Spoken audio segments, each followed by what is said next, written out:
One-time WWE Women's Champion, two-time WWE Intercontinental Champion, WWE Hall of Fame Class of 2019 as a member of D-Generation X, the first woman to enter the WWE Royal Rumble match.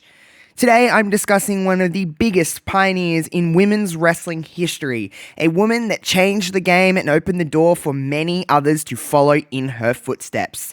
Ladies, gentlemen, my non-binary friends, it is I, Josh Robinson, here for Love Wrestling, and today we're discussing the legacy of Chyna.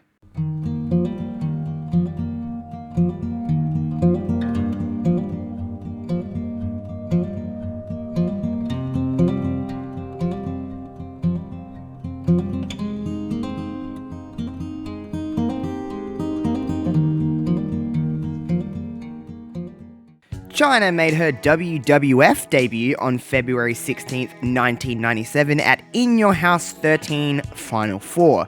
Her character emerged as a plant from ringside choking Marlena, while Goldust was in the ring with Triple H. Her original role in the promotion was, of course, the enforcer or bodyguard for D-Generation X, which of course was founded by Shawn Michaels and Triple H. I cannot really think of too many people in this industry that created and opened more opportunities for women than Chyna. Chyna is a pioneer of professional wrestling. She wrestled from 1997 until 2001. That is insane, the amount that Chyna did in the industry in such a short amount of time. Now, I'm going to cover a lot here. There's going to be a lot to talk about when we talk Chyna and what she's done and her legacy and deep diving into that. But I'm just going to run down some of the accomplishments that Chyna actually did while in the WWE throughout those years. The first and only woman to have held the WWE Intercontinental Championship. The first woman to enter the WWE Royal Rumble match. A pioneer for what she did for women and breaking down barriers for women like Beth Phoenix to come into WWE after Chyna had already been there. Chyna is often praised as a feminist icon who defied gender norms. She was what Ronda Rousey was to the UFC. Chyna was that to WWE during the WWF Attitude Era. She is one of the biggest stars in the history of the Attitude Era. One of the biggest professional wrestlers ever. When you think about what Chyna had done for the industry and what she did for mainstream wrestling throughout the years of 97, 98, 99, 2000, she did so much. She was on posters. She was on television shows. She was on talk shows. She was that woman that was representing the WWF throughout those years. She changed the industry for what we see today. She is a big reason why the quote-unquote evolution ever happened for women in this industry. Furthermore, she changed what it was to be a woman in professional wrestling. There was a lot of women in the Attitude Era that were just there for one reason. They were there for the male demographic of 18 to 34. They were showing a lot of their body. And I'm not discrediting these women, by the way, at all. They had their role, they played it well. But Chyna was different. Chyna was more than just a body. Chyna was more than just looks. Chyna was more than just speaking. Chyna was more than just a manager. Chyna was a professional wrestler. Chyna was an athletic woman who did things that women were not doing on a mainstream scale in any sport at that time. She changed what we knew as professional wrestling for women in the industry more than any other woman, more than any other man has ever done in the history of professional wrestling. Taking a look at Chyna's career, she worked with the likes of Chris Jericho over the Intercontinental Championship in 1999. I mentioned that Chyna is the first and only woman in WWE history to hold the Intercontinental Championship. She held it on 2 occasions. It is absolutely mind-boggling that Chyna was the first and only woman to hold this championship in so long. The history that championship has, and she is the only woman to ever hold that championship. When I say that she's a pioneer, when I say that she was breaking barriers, this is the kind of stuff that she was doing. She was featured in so many storylines throughout those few years that she was actually employed by WWE. It's insane that we look over her as how much she contributed to the business and how much she contributed to what women can contribute to WWE and professional wrestling, sports entertainment, whatever you want to call it. Chyna did it. Chyna did it on so many occasions. I mentioned that she was the first woman to qualify for the WWE King of the Ring. She did that in June of 1999. I mentioned that she was the first woman to enter the WWE Royal Rumble match. She did that in 2000. She did so many things throughout these years that changed the landscape of women later on down the track. We wouldn't see another woman in the Royal Rumble match until 2010 when Beth Phoenix did it. That is how long it took for another woman to do what Chyna did first. Chyna did so many things that gets overshadowed with her life after wrestling and her I don't even want to her choices that she made post wrestling. It gets so overshadowed by what she actually contributed throughout the years that she did in professional wrestling. Now, I can sit here and go through all of the stuff that she did. Of course, working with Eddie Guerrero is such a huge highlight of what she did in WWE and winning the Women's Championship. She only did it once, but she worked with the likes of Ivory at WrestleMania 17, which of course is considered the greatest WrestleMania of all time by a lot of people. She was in that storyline with Ivory and the right to censor.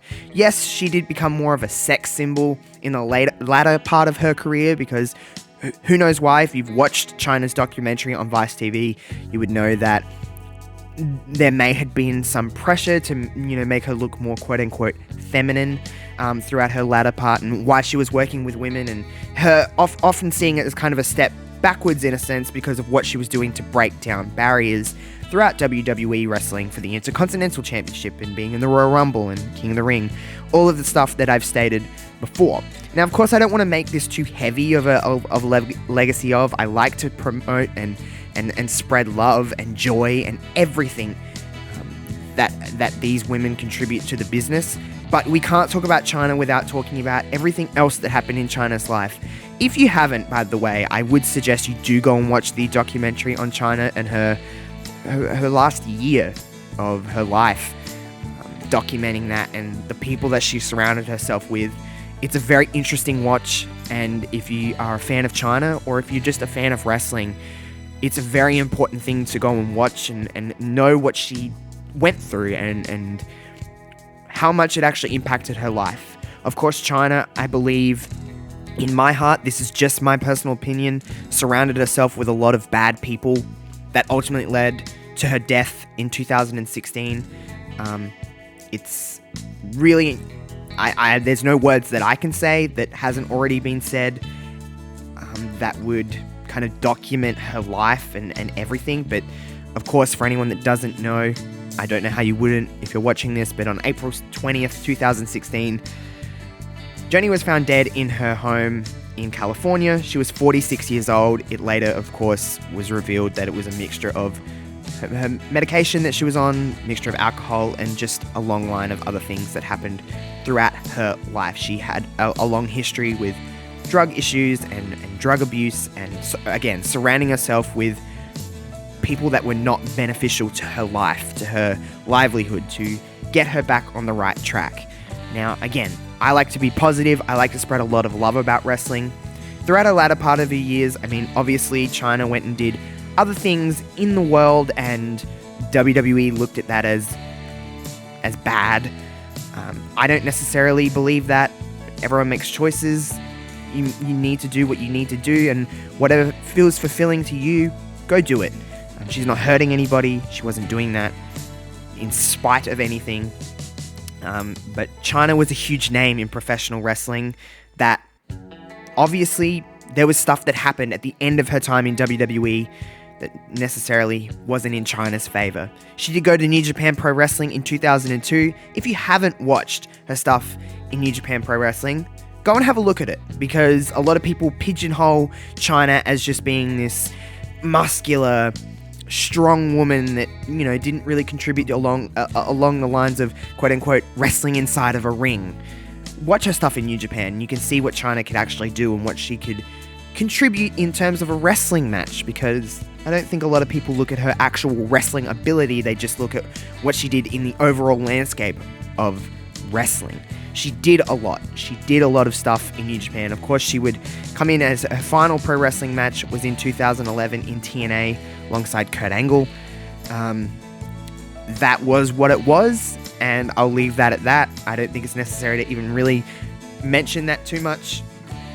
I think Chyna should be in the WWE Hall of Fame. She was inducted in 2019 as a part of DX, but I think it's doing wrestling as a whole, gender aside, a disservice to not have Chyna in the Hall of Fame. I understand. I get both sides of the argument, but what Chyna has done and did in professional wrestling overshadows anything else that went on in her life. And I think Chyna has earned the right to be in the Hall of Fame. There's people that have done far worse in the Hall of Fame that are currently still in the Hall of Fame. So I don't see why someone who decided to be an adult film star cannot also be in the WWE Hall of Fame. Chyna was an absolute legend, pioneer, everything else I've stated throughout this whole entire Legacy of. I know this is a little bit of a different feel for a Legacy of. I know this is a little bit more heavy, and I understand that, but it was a necessary way I had to do this video in order to speak from my heart about Chyna and what I feel. Everyone knows me at this stage. If you're watching every one of these Legacy ofs, everyone knows me if you follow me on Twitter. Everyone who knows me knows how passionate I am about what women have done in this business and women getting the rightful credit that they deserve from this business and for this business and everything that relates to that. And sometimes you have to be a little bit more passionate about certain topics and a little bit more heavy. You have to take the good with the bad. And I'm not saying that there was obvious issues surrounding Chyna, but what she did for wrestling in those years, throughout 97 to 2001, what she did in that time and how she changed the whole entire industry for the better is something that we cannot ignore, and we shouldn't ignore anymore. Chyna is an absolute legend, is an absolute icon, and Chyna should be in the Hall of Fame. Chyna deserves to have her legacy celebrated in a positive and uplifting, and just shine that light so bright on what Chyna did throughout the years of WWE in those latter parts of the late 90s. She is an absolute superstar. She is missed every single day, and I think it's finally time that we celebrate more of Chyna's happiness and more of Chyna's accomplishments instead of looking on the dark parts of her later years of her life. Whew, everyone take a breather. I understand again, it's been a little heavier this week here on the Legacy of, but I just think that Chyna is just a wonderful addition to the Legacy of. Not only that, bigger than this series will ever be, Chyna did a lot for professional wrestling, sports entertainment, WWE, whatever you want to say, Chyna did it all. That's going to do it for me here on this episode of The Legacy of. Hope you're enjoying the series. We've still got a lot of women to cover here on The Legacy of. Of course, if you want to follow me on Twitter, it's at @JoshRobinson_00. Take a little look at the description box below and you can get all the links for my stuff, and that'll be in there. Of course, at Love Wrestling CA on Twitter to follow Love Wrestling, and all of their links will be, of course, in the description box below. If you haven't already, give this video a nice big thumbs up. Lets the algorithms know that I'm doing a good job, and it sends it out to more people. The more people that see it, the better we are. And of course, if you haven't, go and hit that big red subscribe button and click the bell so you're getting notifications of when new videos are appearing here on Love Wrestling.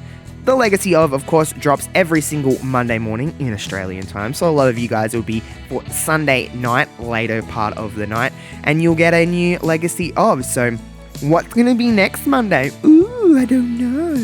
Of course, tell me what you think about Chyna and everything I've just stated, and just give me your love and spread some joy for Chyna and celebrate the life that she lived, because again, pioneer, icon, legend, everything that I've stated in this video. So leave a comment in the comments below.